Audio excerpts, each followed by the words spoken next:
अडानी जी की काली करतूतों के बारे में हमने इस मंच से, कांग्रेस पार्टी ने, श्री राहुल गांधी ने, हमारे अध्यक्ष ने लगातार सच सामने लाने का काम किया है। इस मंच से हमने वो सारे सवाल उठाए हैं जो आज इस देश के मन में हैं कि इस देश के प्रधानमंत्री, उनकी चुनी हुई सरकार, उनके तमामों मंत्री, उनके सांसद, पूरा तंत्र भ्रष्टाचार से घिरे गौतम अडानी को बचाने में क्यों लगा हुआ है। पर सच को छुपाया नहीं जा सकता है। भले मोदी जी और उनका पूरा तंत्र आज अडानी जी का बचाव करें, सच तो अंततोगत्वा सामने आएगा ही आएगा। लेकिन आज मैं इस मंच से आपको अडानी जी के समधी की कहानी सुनाती हूं, और वो कहानी सुनानी जरूरी है क्योंकि वो भी एक भगोड़े हैं। वो भी देश पर करोड़ों रुपए की चपत लगाकर मेहुल भाई और नीरव भाई की तरह भाग चुके हैं। अडानी जी के समधी हैं, उनका नाम है जतिन मेहता। नाम तो आपने सुना ही होगा। Winsome Diamonds, Forever Precious Jewellery, Suraj Diamonds, इन सब के मालिक हैं। याद आना चाहिए आपको, ये वही कंपनियां हैं जिन्होंने पंजाब नेशनल बैंक और तमाम अन्य भारतीय सरकारी बैंकों पर चपत लगाई 7,000 करोड़ रुपए की। $1 बिलियन की चोरी कर कर यह आदमी हिंदुस्तान से भाग गया, दूसरी जगह का नागरिक बन गया, और सरकार ने आंखों पर पट्टी और मुंह में दही जमाकर कुछ भी नहीं किया इसके खिलाफ। यह जतिन मेहता अडानी जी के समधी की कहानी है। लेकिन हम ये कहानी इसलिए सुना रहे हैं क्योंकि जतिन मेहता के भागने में, उनके पैसे के गबन में, उनकी काली करतूतें पूरी तरह से अडानी स्कैम से जुड़ी हुई हैं। मैं बहुत कुछ पहनने से पहले थोड़ा सा जतिन मेहता और उनकी पत्नी जी के बारे में आपको और बता देना चाहती हूं। जतिन मेहता जी की लड़की की शादी गौतम अडानी के बड़े भाई विनोद अडानी की लड़के से हुई है, इसलिए वो परिवार के समधी हैं। अब इससे ज्यादा घनिष्ठ संबंध दूसरा शायद ही कोई होता होगा। जतिन मेहता और उनकी पत्नी ने 2 जून 2016 को भारत की नागरिकता छोड़कर कैरिबियन में, जो अंतरराष्ट्रीय टैक्स हेवन है, सेंट किट्स में, वहां की नागरिकता ले ली। वहां से एक्स्ट्राडिशन की हमारे पास कोई ट्रीटी नहीं है। सरकार फिलहाल हाथ ही मल रही है। अगर आप सरकार के सर्वोच्च व्यक्ति से पूछ लीजिएगा कि क्या कार्रवाई हो रही है, तो नील बटा सन्नाटा। हमारी तरफ कहा जाता है नील बटा सन्नाटा, 0, शून्य कार्रवाई हो रही है जतिन मेहता के खिलाफ। असल में यूके के अंतरराष्ट्रीय बैंकों द्वारा जतिन मेहता पर केस चलाया जा रहा है, लेकिन उससे भारत में जो उन्होंने फ्रॉड किया है, जो $1 बिलियन करीब 7,000 करोड़ रुपए की चपत लगाकर जो वो भग गए, उससे भारत की कार्रवाई और भारत के किसी बैंक का कोई लेना देना नहीं है। तो नील बटा सन्नाटा कार्रवाई मोदी जी जतिन मेहता के खिलाफ कर रहे हैं। अब आपको समझाते हैं कि वो ऐसा क्यों कर रहे हैं। वो ऐसा इसलिए कर रहे हैं क्योंकि मेहुल भाई हो गए या नीरव मोदी हो गए या जतिन मेहता जैसे चोर और भगोड़ों के तार अडानी के काले कारनामे, अडानी की काली करतूतों से जुड़े हुए हैं।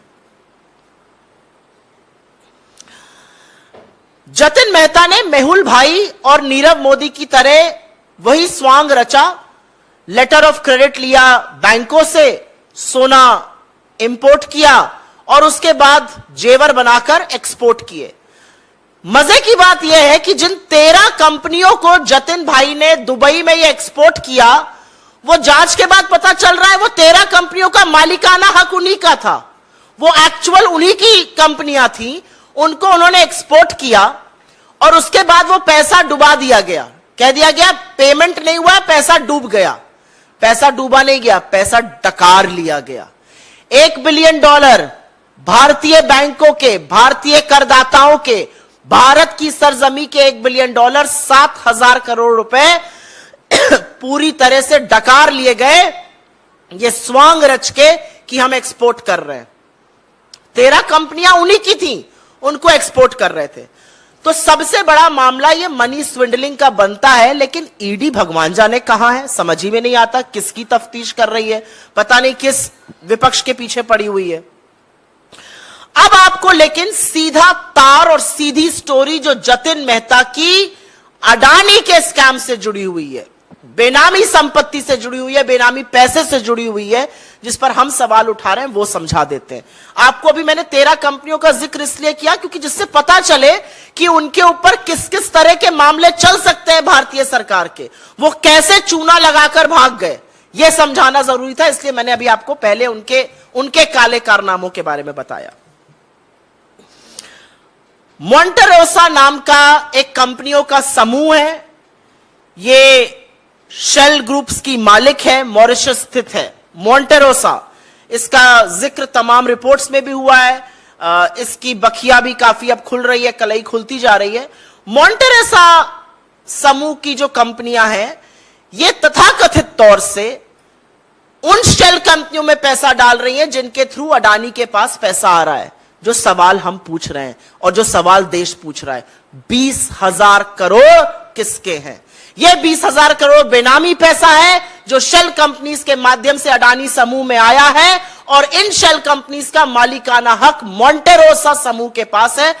जतिन मेहता और मोंटेरोसा के लिंक है आपस में, समधी साहब के और शेल कंपनीज के जो हेड है उनके आपस में लिंक्स हैं। मोंटेरोसा के सीईओ और चेयरमैन के साथ जतिन मेहता कई कंपनीज में डायरेक्टर रहे हैं। मोंटेरोसा के साथ चैंग ल्यूंगलिंग, जिनका हमने वो जो चीनी व्यक्ति था चैंग चुंग लिंग, जो चीनी कनेक्शन एक मोदी अडानी के साथ है, उस पर हमने जो बोला है, उनके साथ लिंक है। मोंटेरोसा और जतिन मेहता का सीधे सीधे संबंध है, और इस संबंध के चलते, क्योंकि हम सवाल बार बार उठा रहे हैं कि 20,000 करोड़ किसके हैं, ये जो पैसा चोरी किया गया हिंदुस्तान से, जो गबन कर लिया गया, जो डकार लिया गया, ये किसका पैसा है? ये लेकर भाग गए, इनको वापस क्यों नहीं लाया जा रहा है? इनके खिलाफ क्या कार्रवाई हो रही है? भारत के बैंकों का $1 बिलियन, उस टाइम के हिसाब से $1 बिलियन, अभी और ज्यादा 7,000 करोड़ रुपए लेकर जतिन मेहता भाग जाता है, समधी साहब भाग जाते हैं, और मोदी जी कुछ करते नहीं है। और अब पता चलता है कि जो शेल कंपनियां लगातार अडानी में पैसा डाल रही हैं, उनसे उनके संबंध है। तो भैया सवाल तो बनेगा ही कि 20,000 करोड़ किसके हैं? ये बहुत बड़ी गुत्थी है, ये जलेबी है, और उस जलेबी को बना कौन रहा है? अडानी और मोदी जी मिलकर। और मैं इसलिए कह रही हूं मिलकर ये जलेबी बनाई और पकाई जा रही है, क्योंकि अगर ये जलेबी नहीं है तो ये और क्या है?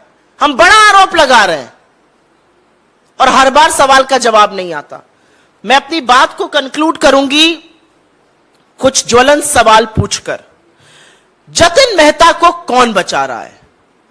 जतिन मेहता जो गौतम अडानी के परिवार के समधी हैं, वही गौतम अडानी जो मोदी जी के परम मित्र हैं, उनको कौन बचा रहा है? उनके खिलाफ कार्रवाई क्यों नहीं की जा रही है? और आप कुछ तथ्य सुन लीजिए जिससे आप भौचक्के रह जाएंगे।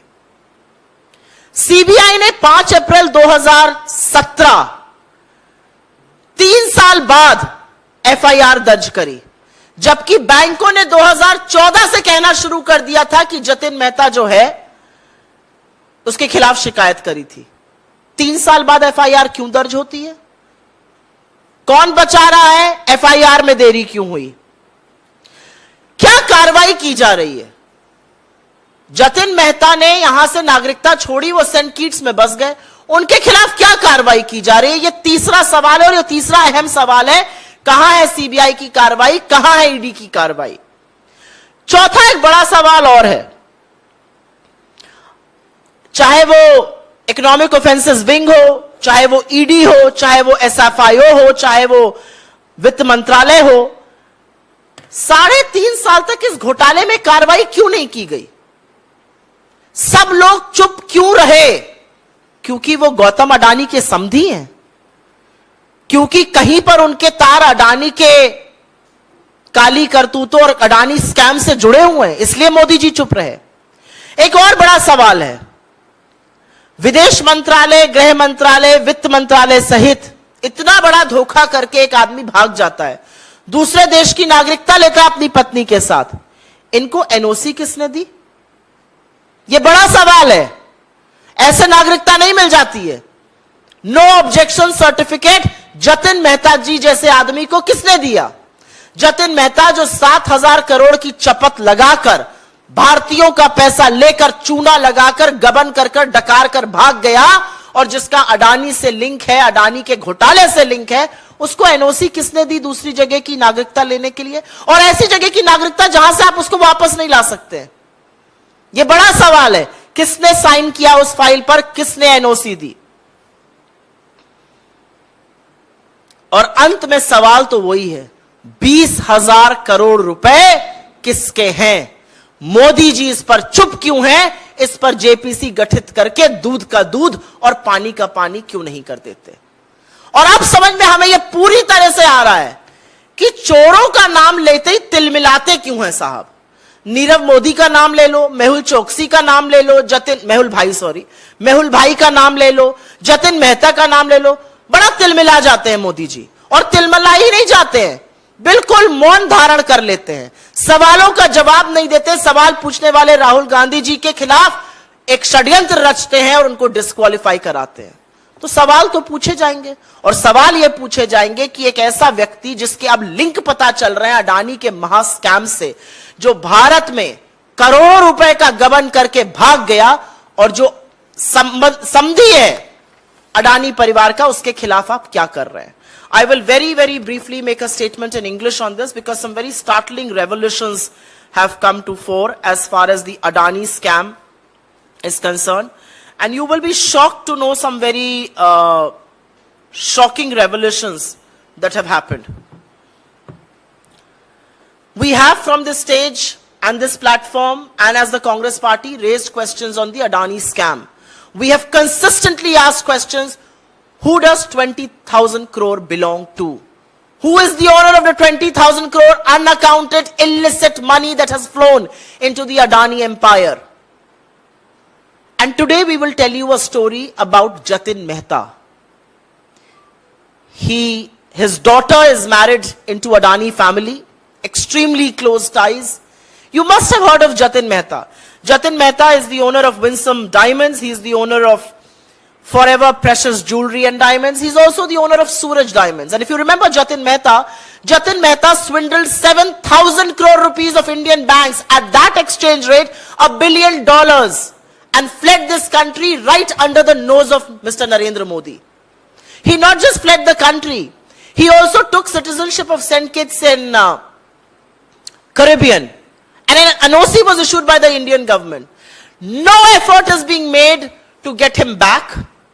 No effort whatsoever is being made to probe him. No effort whatsoever is being made to make him face the law and the legal system of this country. But I want to emphasize on the links that exist between Mr. Jatin Mehta and the Adani scam, which has now come to fore. Jatin Mehta, as you know, and he used exactly the same route that people like Mehul Bhai or Nirav Modi used, which was to import gold on the basis of letters of credit from Indian banks. They made it into jewelry. This jewelry was then exported to Dubai. It's shocking that the 13 companies to which this jewelry was exported in Dubai were eventually all owned by Jatin Mehta and his family. It was said that those companies refused to make the payments, and which is why that money turned into losses. Actually, that money was swindled by Jatin Mehta and family. That money belongs to honest taxpayers of this country. It's money that belongs to public sector banks of this country. It's money for which the ED and the CBI should be running from pillar to post, but nothing is happening on that. The bigger story here, however, is that Jatin Mehta has a direct link to the Adani scam. There is a group of companies based out of Mauritius, allegedly the owners of the shell companies, that are pumping in money into the Adani group by the name of Monte Rosa. Jatin Mehta has direct links with Monte Rosa. In fact, Monte Rosa's chairman and CEO served as director in 3 companies alongside Jatin Mehta. Monte Rosa also has links with Chang Chungling, the Chinese suspicious national who is a part of the Communist Party of China and who've been talking about very frequently. But the question is, why is the government not acting against these fugitives? Why is the government not acting against people like Jatin Mehta or Mehul Bhai or Nirav Modi? Where has that probe reached? And which is why we are only raising some relevant questions. Who is protecting Jatin Mehta? Why is the might of the Indian law not chasing him? What about the EOW, the SFIO, the CBI, the ED? Why are they not probing him? Why was an FIR registered 3 years, over 3 years, after the banks first said that Jatin Mehta is defaulting and he could be swindling money? And more than anything else, on 2nd June 2016, when the Prime Minister was Mr. Narendra Modi, right under his nose, Jatin Mehta and his wife took the citizenship of St. Kitts in the Caribbean. Who gave him an NOC? Who gave him a no objection certificate? Why was that no objection certificate issued to a fugitive who had swindled Indian money and who of course now has direct links to the Adani scam? Because there are direct links between Jatin Mehta and Monte Rosa, will the Indian government now probe Jatin Mehta further? And the eventual question is, who does 20,000 crore belong to? Where is that unaccounted Benami money coming from? Who is the owner of 20,000 crore rupees? And we of course now understand that why does Mr. Modi get so unnerved each time we talk about swindlers and fugitives like Nirav Modi or Mehul Bhai or Jatin Mehta? Because they are all eventually linked to his best friend Gautam Adani. They are all eventually linked to the scam, the biggest scam that has unfolded in the history of India, which is the Adani Gate. He refuses to answer questions on Adani. He refuses to answer questions on Nirav Modi, on Mehul Choksi, on Jatin Mehta. But through a conspiracy, he will disqualify Rahul Gandhi. The reality is that these are proofs before Indian institutions, Indian agencies. When will they act? That's the question.